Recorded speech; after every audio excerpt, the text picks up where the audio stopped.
All right, thanks for stopping by. So, making this sink has been one of the best utilities I have ever done in the van. So, I had this cabinet here for a long time, and I thought, I think I've got just enough room right in here to create a sink of some type. So, I got to tinkering on it, as I always do, and I thought, I could get a basin from Walmart or Amazon, and they had a 3-pack of these that was really cheap. And they're not Rubbermaid, they've got a shiny coat on them, so they're easier to clean. I don't know the name of these, but they are 18 quart, I do believe, the biggest ones they had. So I got the 3-pack, and I just drilled one little hole over here in the corner. Ooh, I kind of need to clean this, don't I? For the water to drain out of. And it drains down through a funnel into this jug, and it's a 5-gallon catch jug, and I empty it about every other day. And over on this side is my water can, and you can see the hose coming up out of it, and it goes up into this water pump, which is just strapped onto the side of the cabinet. And the water drains down through the hole into the reservoir. That's my gray water. So it's just cheap and self-contained.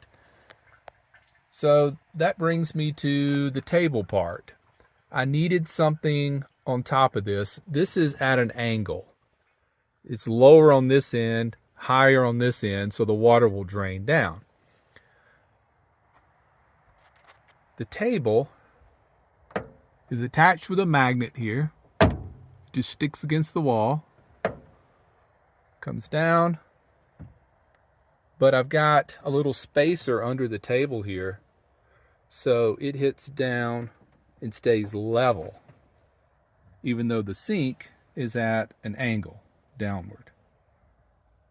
And it's just screwed on with some door hinges here. Now the sink itself sits on 2 little screws here. Let me remove this tab. Lift it off the screws, and you can see the screws that it sits on there. So you just place the funnel down in the hole and then spin this around. That's how you disconnect the sink. So we can take it off like that. And then just put the funnel in first, and then spin it around, and it just rests on those 2 screw heads. And then the little tab here, I just spin it around to keep it steady on there. And that's my sink setup. So I went years with this not here.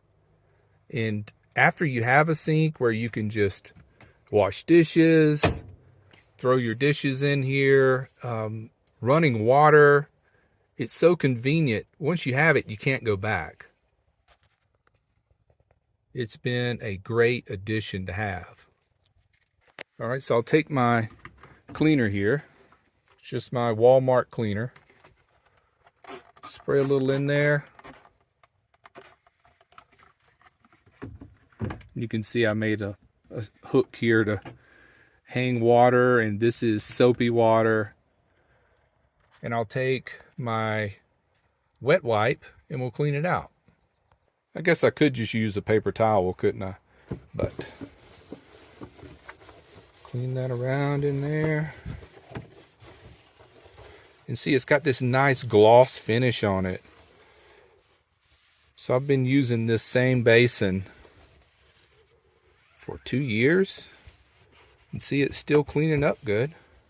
I'm parked on an angle, so the water is pooling right here. The front of the van is a little far down, so I just push down on the sink. You can actually hear it drain down into the reservoir. And I'll push the rest of the water on down. And let me throw this out on the ground for just a moment. I threw that out on the ground. I'm going to let that dry out before I put it in the garbage. But here we have a nice shiny sink. So I think that's a pretty good explanation of how this works. And one other thing that's really important is I had to drill some L brackets down here on the floor to hold this jug in place. And they have since rusted. So I'm going to have to replace those with some nice shiny stainless steel ones.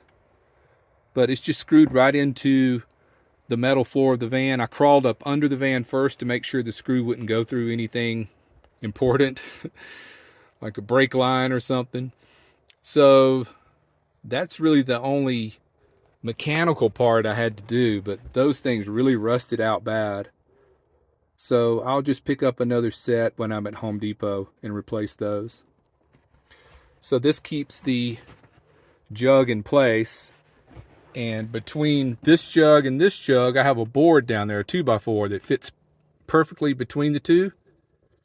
And it takes up that gap, so it keeps this jug from moving. And of course, this jug's not going anywhere.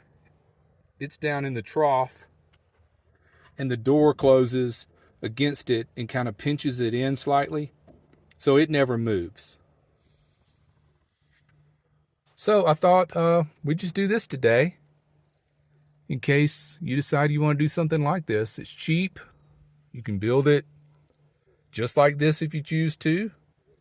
If you have a Chevy Express with or a GMC Savannah with a door like this that's got the trough that drops down, just get one of these 6-gallon jerry cans from Walmart. It'll fit in there perfectly. And see, you only need about 2 feet of silicone hose to go all the way down in the jug to the bottom, and then it'll come up about 16 inches above to your water spout. Well, that's it for today.